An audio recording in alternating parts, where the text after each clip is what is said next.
오늘 설교 제목이 너무나 평이하고 또 너무나 기본적인가요? 제목이 성경은 무엇인가 이것입니다. 그러나 우리는 살면서도 그렇지만 가장 기본적이고 가장 평이한 그 주제를 다시 한번 깊이 생각해 볼 필요가 있습니다. 기독교 신앙생활에서 가장 기본이 되고 그리고 토대가 되는 게 성경이지요. 이 성경을 좀 더 구체적으로 얘기하면 성경책 이렇게 얘기를 할 수가 있겠지요. 예수 믿는 사람들은 누구나 다 자기 성경책이 하나씩 있지요. 그 외에도 집에 성경책이 아마 두세 권, 몇 권씩은 될 거예요. 제가 늘 쓰는 성경책, 이건 표지가 낡아서 표지를 한 벌써 두 번째 갈았나? 근데 이 안에는 제가 밑줄 쳐놓고 또 메모해 놓은 거 그런 걸로 상당히 오랫동안 계속해서 쓰고 있습니다. 제가 독일에서 공부할 때 헌책방 또는 중고 벼룩시장에서 책을 산 것 중에서 야, 이건 진짜로 싼 값에 엄청난 보물을 얻었다. 그렇게 생각되는 책이 머릿속에 몇 권 떠오릅니다. 근데 그 중에서 가장 대표적인 것이 제가 지금 손에 들고 있는 이 책인데 이게 쥐리히 성경입니다. 제가 유학할 때는 독일에 쓰는 돈 단위가 마르크였습니다.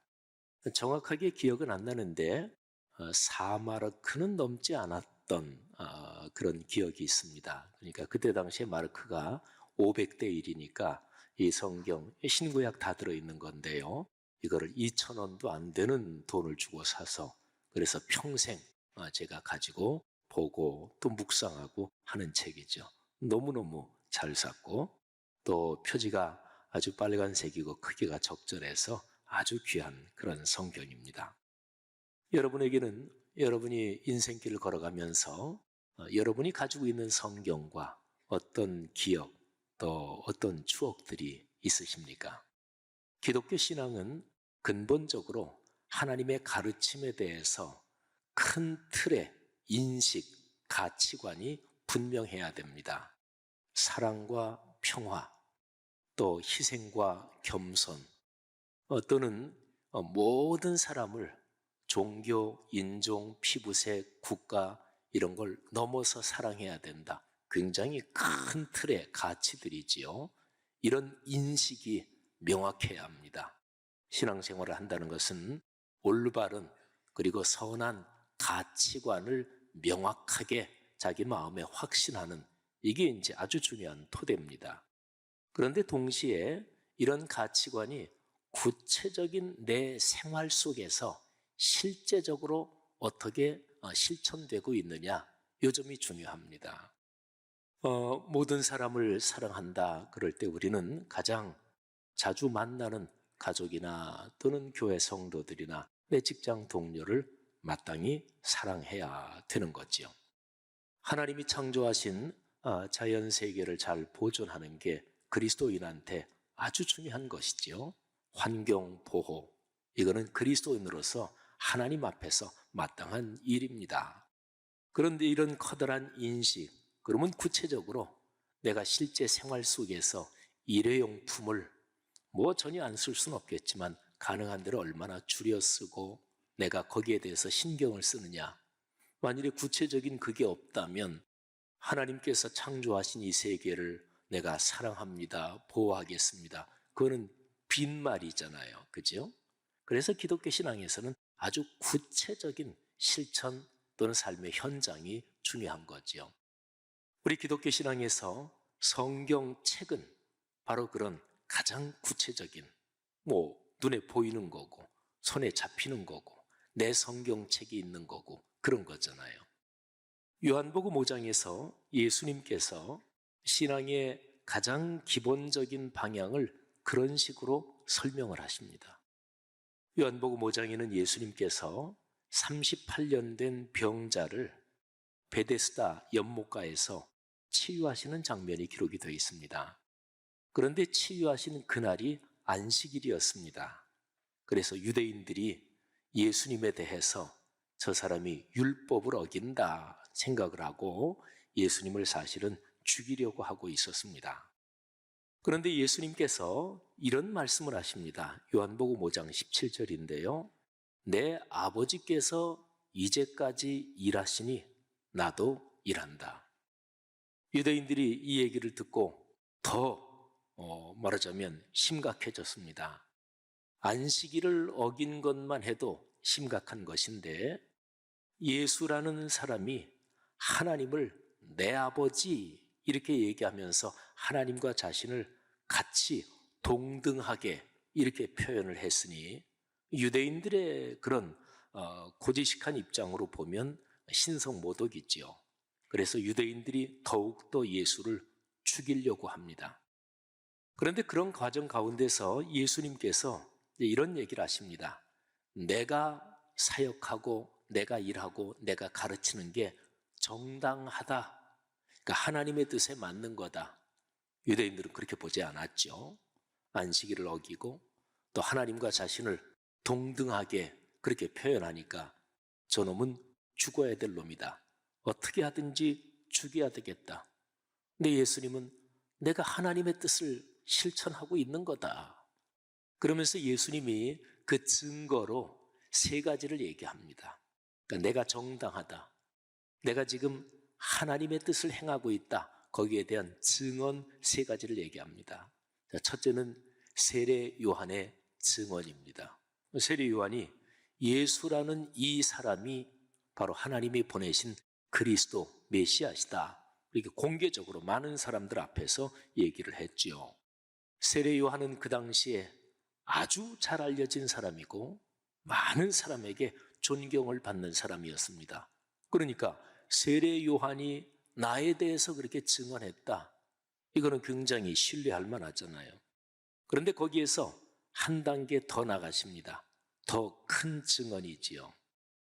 내가 지금 너희들에게 가르치고 병자를 고치고 하는 내 사역, 내가 일하는 이 역사, 이게 바로 나를 증언한다. 하나님께서 나를 세상에 보내셨다는 것을 내가 지금 실제로 하고 있는 이 사역, 이 역사가 증언한다. 그것도 확실한 거잖아요. 실제로 생활에서 보여지는 거니까. 사실은 빈 말만 하고 또는 말로는 잘하면서 삶의 실천이 따르지 않는 그런 경우도 많이 있잖아요.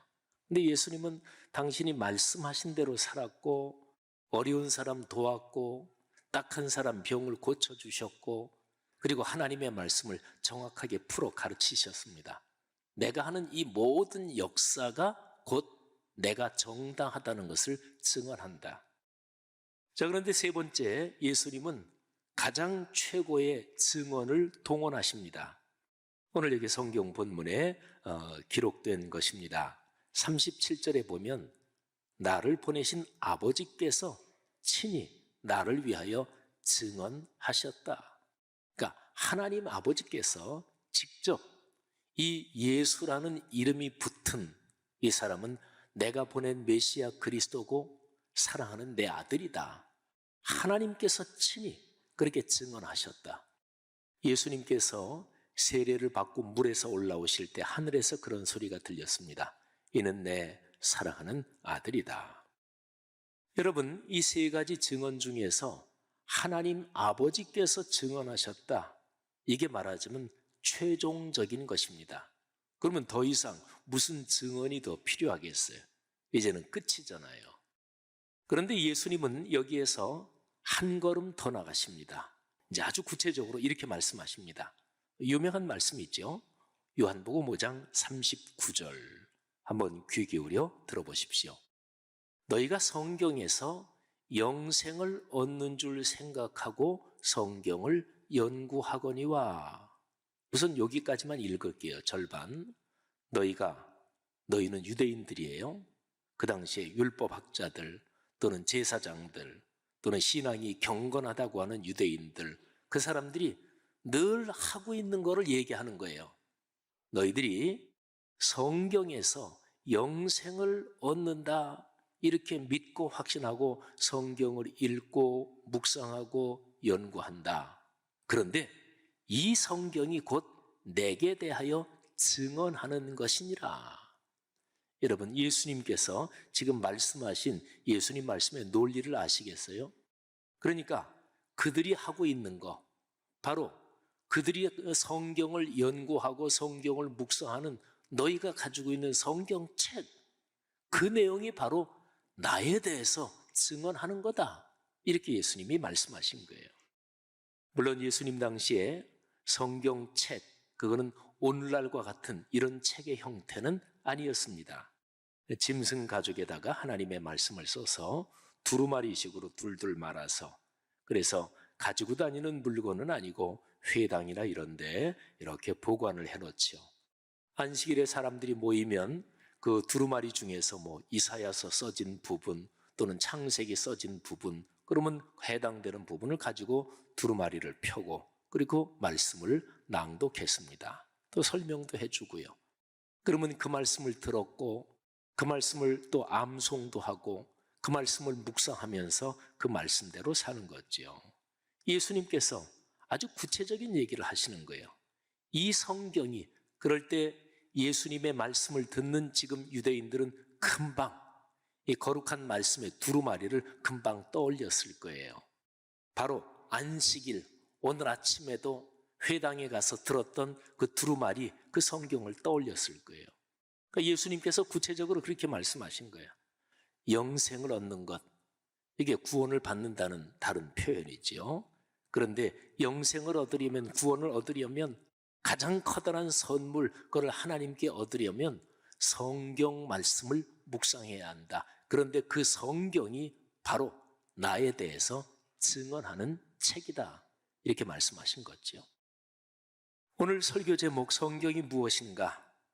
우선 요한복음 5장 이 말씀을 근거로 얘기하면 성경은 예수님이, 예수란 이름을 가진 2000년 전에 사셨던 그분이 하나님이 보내신 그리스도 또는 메시아, 그리고 하나님의 아들이시다, 이거를 증언하는 책이 바로 성경입니다. 그러니까 예수님은 신앙생활에서 아주 구체적이고 손에 잡힐 수 있는, 눈에 보이는 거, 성경책, 말씀의 두루마리, 그게 신앙의 기본이다, 이렇게 말씀을 하신 거죠. 자, 누가복음에서 제가 예수님께서 비슷한 논리로 말씀을 가르치신 부분에 대해서 제가 설명을 드리겠습니다. 누가복음 10장 25절부터 37절, 여기에는 아주 유명한 말씀이 기록이 되어 있죠. 선한 사마리아 사람 얘기가 이 본문 안에 들어가 있습니다. 특별히 말씀 묵상, 그 방법에 대해서 예수님께서 가르치신 내용이 들어가 있기 때문에 제가 벌써 여러 번 언급을 한 그런 본문입니다. 여기에서 율법학자 한 사람이 예수님을 공격합니다. 자, 그러면서 예수님의 말에서 꼬투리를 잡으려고 예수님한테 와서 이렇게 질문을 던집니다. 선생님, 내가 무엇을 하여야 영생을 얻으리이까? 여러분, 율법학자의 이 질문 내용에 우선 주목하십시오. 이 율법학자는 무엇을 해야 영생을 얻을 수 있습니까? 이 사람의 질문은 정확했습니다. 이 사람은 전문가였습니다. 이 사람의 질문을 보면 이 사람이 전문가구나, 하나님의 말씀 또는 하나님의 신앙에 대해서 진짜로 정통한 사람이구나 하는 것을 알 수 있습니다. 딱 한 가지를 질문했는데 그 한 가지가 하나님의 신앙에서 제일 중요한 거예요. 영생, 구원의 문제, 바로 이거지요. 아까 요한복음 5장 39절 말씀에서 예수님께서 영생을 언급하셨다는 것을 잠깐 다시 한번 떠올리시겠습니까? 너희가 성경에서 영생을 얻는 줄 생각하고 성경을 연구한다, 그렇습니다. 우리 그리스도인이 하나님의 말씀인 성경 말씀을 읽고 묵상하고 내 마음에 새기면서 얻을 수 있는 가장 커다란 선물, 가장 커다란 축복이 무엇일까요? 그게 바로 구원, 영원한 생명인 거죠. 사실은 다른 모든 선물들은 거기에 붙은 부가적인 것이라고 할 수가 있습니다. 자, 아무튼 율법학자가 정확하게 질문합니다. 뭘 해야 영생을 얻습니까? 근데 예수님께서 그 사람의 질문에 대해서 아주 구체적으로 눈에 보이고 손에 잡힐 수 있게 대답을 하십니다. 26절에 보니까 예수께서 이르시되 율법에 무엇이라 기록되었으며 네가 어떻게 읽느냐. 예수님이 여기에서 율법에 이렇게 말씀하시는데 그 당시 이스라엘 사람들이 히브리어 표현으로 하면 토라인데요. 이 율법은 좁게 얘기하면 창세기, 출애굽기, 레위기, 민수기, 신명기, 모세오경이라고 하는 성경 처음에 5권의 책을 가리키고요. 그냥 좀 넓게 얘기하면 하나님의 말씀 그 자체를 가리킵니다. 예수님께서 그 율법학자의 질문에 그래, 율법에 무엇이라고 기록되었느냐 이렇게 율법에 이렇게 말씀하시는 순간 율법학자는 아까하고 똑같아요. 두루마리에 기록된 하나님의 말씀, 그 두루마리 성경책을 떠올렸을 것이고 지금 예수님하고 율법학자의 대화, 그 주변에 사람들이 많이 있었는데 사람들도 즉시 그거를 떠올렸을 거예요. 그러니까 요즘 말로 말하면 성경책에 뭐라고 기록이 되었느냐. 그러니까 신앙생활에서 제일 중요한 질문을 던지는데 그 토대, 그 근거, 그 본질은 성경책 봐야지. 예수님께서 이렇게 대답하신 거예요. 율법학자는 성경에 대해서 이미 전문가였습니다. 그래서 뭐 특별히 떠들쳐 볼 것도 없이 자기가 가지고 있는 전문 지식으로 금방 대답을 합니다. 예, 마음과 목숨과 힘과 뜻을 다해서 하나님을 사랑하라는 것, 그리고 이웃을 내 자신같이 사랑하는 것, 하나님 사랑, 이웃 사랑, 이 2가지입니다. 성경에 그렇게 기록되었습니다. 그렇게 대답을 하지요. 예수님께서 그 사람의 대답을 듣고 나서 이렇게 말씀하십니다. 내 대답이 맞다. 그러면 그 성경 지식대로 실천하며 살아라. 그래야 영생을 풍성하게 누릴 것이다. 여러분, 여기 누가복음 10장에 나오는 예수님의 그 말씀 가르침에서도 그 점을 주목해야 합니다. 예수님은 신앙을 추상적으로 설명하지 않으셨어요. 어떻게 하면 영생을 얻습니까? 어떻게 하면 신앙생활 잘할까요? 또는 우리가 신앙생활 하면서 이렇게 저렇게 부딪히는 질문들이 많잖아요. 아우, 왜 저는 기도응답을 잘 못 받을까요? 아유, 어려운 일, 어떻게 하나님의 뜻이 무엇일까요? 예수님께 만일에 그런 질문을 한다면 예수님께서 이렇게 대답하실 거예요. 성경책을 펼쳐라. 성경 말씀을 읽어야 된다. 하나님의 말씀이 너희에게 와닿는 큰 2가지 통로. 첫째는 공예배에서 선포되는 말씀. 그 다음에 2번째는 너희 개인이 성경책을 펼치고 묵상하는 말씀. 바로 거기에 답이 있고 거기에 길이 있다. 예수님께서 이렇게 말씀을 하시는 거죠. 여러분, 제가 오늘 설교 말씀 드리면서 성경 한 군데를 더 말씀드리겠습니다. 아주 중요한 말씀이고 또 들어보시면 많이 들었던 말씀이구나 이렇게 생각을 하게 될 거예요. 먼저 많이 들었던 말씀은 베드로전서 1장 23절, 24절, 25절인데 그 전에 22절 말씀을 먼저 읽어드리겠습니다. 너희가 진리를 순종함으로, 자, 우선 여기까지만. 진리, 하나님의 말씀을 얘기하지요. 성경을 얘기합니다.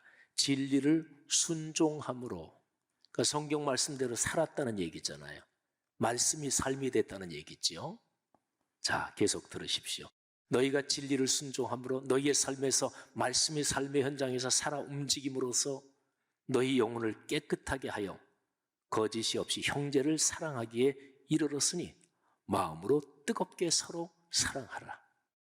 성경 말씀의 가장 중요한 가르침을 사랑이라고 해석을 하면서 계속해서 하나님의 말씀이 사랑으로 너희 삶에서 살아 움직이게 하라, 이런 얘기죠. 자, 그 다음에 이제 많이 들었던 내용이 나옵니다. 23절. 너희가 거듭난 것은 썩어질 씨로 된 것이 아니요 썩지 아니할 씨로 된 것이니 살아있고 항상 있는 하나님의 말씀으로 되었느니라. 여러분, 하나님의 말씀을 씨로 비유했어요. 근데 씨에는 두 가지가 있습니다. 썩을 씨, 그리고 썩지 않는 살아있는 씨. 썩은 씨는 싹이 트지 않습니다. 뭐 자라지도 않고 열매는 언감생심이겠죠. 근데 썩지 않는 씨는 그 안에 하나님이 주신 생명력이 있기 때문에 싹이 트고 자라서 열매를 맺습니다. 근데 말씀을 살아있는 씨로 비유한 거예요. 그러니까 이 얘기는 하나님의 말씀은 내가 그 내용 알아. 이게 하나님의 말씀이 아니라는 거예요. 나는 그 말씀에 전에 은혜를 받은 적이 있어. 이게 하나님의 말씀이 아니라는 거예요. 하나님의 말씀은 살아있는 씨이기 때문에 살아있고 항상 내 생활에서 계속해서 작동하고 있는, 여기에 표현에 살아있고 항상 있는, 이 항상 있다는 표현이 늘 말씀 안에서 살아간다 이런 얘기예요. 요한복음에 보면 너희가 내 안에 거하고 내가 너희 안에 거하면, 가지가 포도나무에 붙어 있는 것처럼 내 말씀이 너희 안에 거하면, 거한다는 표현이 요한복음에 많이 나와요. 근데 그 거한다는 헬라어 원어가 지금 여기 베드로전서 1장 23절에 항상 있는 요거하고 단어가 똑같아요. 그러니까 살아있다는 거예요. 하나님의 말씀은 우리 그리스도인의 삶에서 살아 움직여야 합니다. 현재 진행형으로. 이게 바로 오늘 이 말씀의 핵심이에요. 자, 그 다음에 24절에 저 유명한 표현이 나옵니다. 그러므로 모든 육체는 풀과 같고 그 모든 영광은 풀의 꽃과 같으니 풀은 마르고 꽃은 떨어지되. 자, 그리고 25절로 넘어갑니다. 오직 주의 말씀은 세세토록 있도다 하였으니 너희에게 전한 복음이 곧 이 말씀이다. 그러니까 너희에게 전한 복음은 지식으로서의 말씀이 아니고 내가 전에 체험했던, 근데 더 이상은 체험하지 못하는 그런 말씀이 아니고 씨처럼 살아 움직여서 항상 자라고 매년 열매를 맺는 지금 현재 너희의 삶에서 축복이 되는 바로 그 말씀이다. 이렇게 얘기를 하는 거예요. 여러분, 66권 성경책은 바로 그런 말씀입니다. 이 성경책에 기록되는 것은 기본적으로 지식의 대상이지요. 그런데 지식으로만 머무는 것이 아니라 이 말씀이 내 마음과 영혼을 살아 움직여서 깨워서 늘 매일매일 축복 가운데 살아가게 하는 거예요. 여러분, 베드로전서 1장 23절에 말씀이란 단어가 한 번 나오고요. 그리고 25절에 말씀이란 단어가 두 번 나옵니다. 그러니까 말씀이란 단어가 세 번 나오는 거예요. 23절에 살아있고 항상 있는 하나님의 말씀, 그리고 25절에 오직 주의 말씀은 세세토록 있다. 너에게 전한 복음이 이 말씀이다. 그런데 세 번 나오는 말씀이란 단어에서 첫 번째 나오는 말씀으로 번역된 단어 요거하고 두 번째, 세 번째 말씀으로 번역된 단어가 헬라어로는 달라요. 첫 번째 나오는 23절에 살아있고 항상 있는 하나님의 말씀, 이거는 우리가 잘 아는 로고스라는 헬라어로 기록이 됐습니다. 그러니까 그거는 66권 성경에 기록된 객관적인 하나님의 말씀 내용 그 자체, 이거를 말해요. 로고스. 그런데 25절에 주의 말씀은 늘 항상 살아 움직이면서 영원토록 있다. 너희에게 전한 복음이 곧 이 말씀이다. 여기에 쓰인 두 번의 말씀은 로고스가 아니라 레마라는 단어입니다. 이 레마는 하나님의 말씀, 로고스가 우리의 삶에서 말씀을 묵상하고 성령의 역사로 내 삶에서 살아 움직이는 이면을 강조할 때 헬라어로 레마라는 단어가 쓰입니다. 25절에 말씀으로 번역된 두 번은 전부 다 레마라는 단어예요. 여러분, 이게 무슨 얘기입니까? 66권 성경 말씀, 하나님의 진리의 말씀입니다. 불변하는 진리의 말씀. 그런데 이 말씀을 공예배 때 선포되는 설교를 통해서 또는 내가 하는 말씀 묵상을 통해서 이 말씀이 나에게는 무엇을 의미할까? 오늘 주님께서는 이 말씀을 통해서 나에게 무슨 말씀을 하시는 걸까? 무슨 책망, 또 무슨 격려, 또는 무슨 깨달음을 주시는 것일까? 그래서 내가 감동받고 내 삶에서 살아 움직일 때 그 말씀을 가리켜서 레마라고 얘기를 할 수가 있습니다. 바로 말씀 묵상을 통해서 내 삶에서 작동하는 말씀이지요. 성도 여러분들이요, 하나님의 말씀이 여러분의 삶에서 그렇게 살아 움직이고 작동하기를 주님의 이름으로 축복합니다. 하나님의 거룩한 말씀, 아주 구체적으로 성경책, 동네 세매줄 성경, 이것이 여러분과 저의 삶의 현장에서 더 걸어가는 인생 여정에서 가장 현실적이고 꼭 붙잡고 걸어가는 축복의 통로가 되기를 주님의 이름으로 축복합니다.